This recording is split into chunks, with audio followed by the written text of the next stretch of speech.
Зейнолла Шәріпбаев 1962 жылы дүниеге келді. Бірінші сыныптан бастап 9 сыныпқа дейін осы бірінші мектепте оққан. Кейін қаламыздағы 18-ші кәсіптік училищеге оқуға түседі. Оны тәмамдаған соң экскаватор машинисінің көмекшісі болып еңбек етеді. 1981 жылдың 6 сәуірінде әскер қатарына алынады. Кіші лейтенант шенінде Ауғанстан жерінде интернационалдық борышын өтейді. Елге оралуға санаулы күндер қалғанда тізбектеліп келе жатқан автомобильдерге дұшпандар шабуыл жасайды. Зейнолла осы ұрыста қас батырларша айқасып, дұшпандарға тойтарыс береді. Ол жолдастарын жау оғынан қорғай жүріп, машинаны қарша бораған оқтан алып шығады. Алайда өзі қатты жараланады. 1983 жылдың 15 ақпанында Зейнолла Шәріпбаев ауыр жарақаттан көз жұмады. Қайтыс болған соң ерлігі ескеріліп, Қызыл жұлдыз орденімен марапатталады.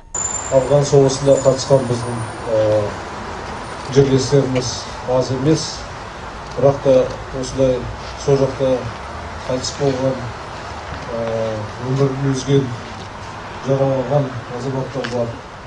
Ол кісілер енді үлкен қызмет жасады. Оның ішінде біздің Зейнолла ағамыз деуге болады.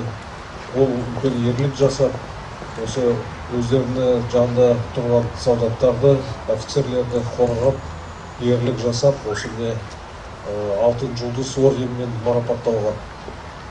Енді осы бірінші мектепте өзі оқыған жерінде осындай қызмет жасалып жатырмыз.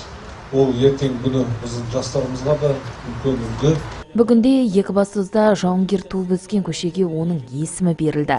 1979 жылдың желтоқсан айының 25-інде кеңес әскерлері Ауғанстан жеріне енгізілген болатын. Дәл осы күні ол оққан мектепте ескерткіш тақта орнатылды. Игі іс-шараға жауынгердің ұстаздары, сыныптастары, жақын тума-туыстары қатысты. Ескерткіш тақтаны ашу құрметі анасы Заужан Қабиболла қызы мен шаһар басшысы Нұржан Кемерұлына берілді. Балам үшін осындай жақсылық бола берсін, мінекей жақсылық болып жатыр ғой. Маған осы қуанып жатырмын соған.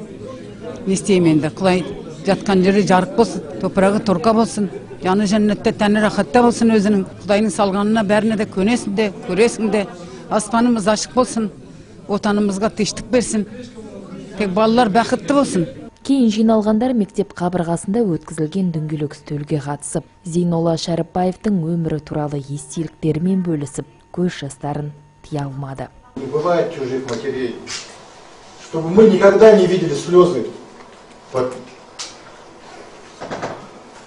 Она является матерью всех афганцев. Я хочу, чтобы никто из вас не видел слезы матерей, который потерял сына. Это тяжелая утрата. Кездесу соңында ауған соғысының ардагерлері өскелең жас ұрпақты отанды сүюге, туған жердің нағыз патриоттары болуға шақырды. Инара Бенова, Ризабек Жақыбов, арнайы жаңалықтар үшін.